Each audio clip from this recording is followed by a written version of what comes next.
झोपड़ी के बाहर मिट्टी का आंगन था। छत पर टपकते पानी के पुराने निशान थे। उसी टूटी फूटी झोपड़ी में रहते थे रामू, उसकी पत्नी गौरी और उसकी 5 साल की बेटी प्यारी सी चंपा।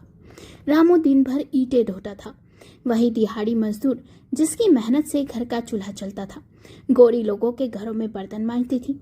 इस महीने चंपा को टाइफाइड हो गया था, तो गौरी ने इलाज के लिए उधार ले लिया। इसलिए अब महीने के आखिरी दिन थे और जेब पूरी तरह खाली थी।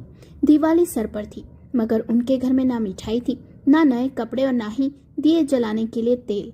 गौरी ने चिंतित स्वर में रामू से कहा, इस बार दिवाली कैसे मनाएंगे? मेरे उधार के चलते इस महीने तनख्वाह भी नहीं मिलेगी। दिवाली के दिन तुम्हें भी छुट्टी रहेगी।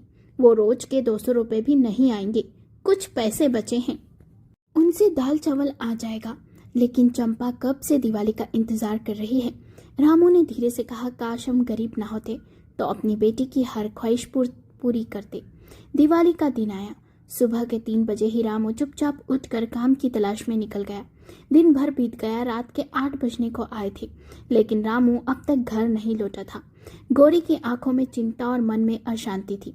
उधर चंपा की मासूम आंखों से पूछ बैठी, अम्मा हमारे घर में दिए कब जलेंगे? गौरी ने उसे सीने से लगाते हुए कहा, जब तेरे बाबूजी पैसे लेकर आएंगे बिटिया। रात के 9 बजे रामू थका हारा लौटा। उसके हाथ में एक पुरानी थैली थी। चंपा भागती हुई आई और बोली, बाबा इसमें क्या है? रामू ने मुस्कुरा कर कहा, खुद ही देख लो। चंपा ने थैली खोली।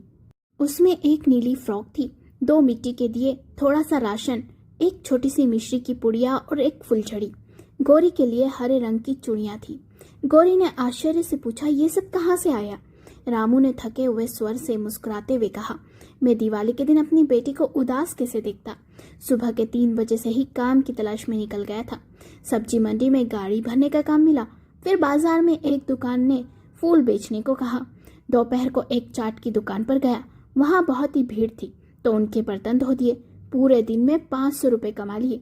शायद आज लक्ष्मी मैया की कृपा हो गई। चंपा ने खुशी से नई फ्रॉक पहनी। गौरी ने हाथों में चूड़ियां खनकाई। रामू ने मिट्टी के दियों में तेल डाला और उन्हें रोशन कर आंगन में रख दिया। चंपा ताली बजाते हुए बोली, अम्मा देखो, हमारे घर में भी रोशनी आ गई है। रामू ने मुस्कुराते हुए मिश्री का टुकड़ा चंपा के मुंह में रखा और कहा, बिटिया, अमीरों की दिवाली में सोना चमकता है, लेकिन गरीबों की दिवाली में दिल चमकते हैं। चंपा ने आसमान की ओर देखा, जहाँ पटाखों का शोर नहीं, लेकिन तारों की झिलमिलाहट थी। वो मासूमियत से बोली, अम्मा देखो, भगवान ने हमारे लिए आसमान में दिए जला दिए हैं। गौरी की आंखों से आंसू बह निकले। आज पहली बार उसने महसूस किया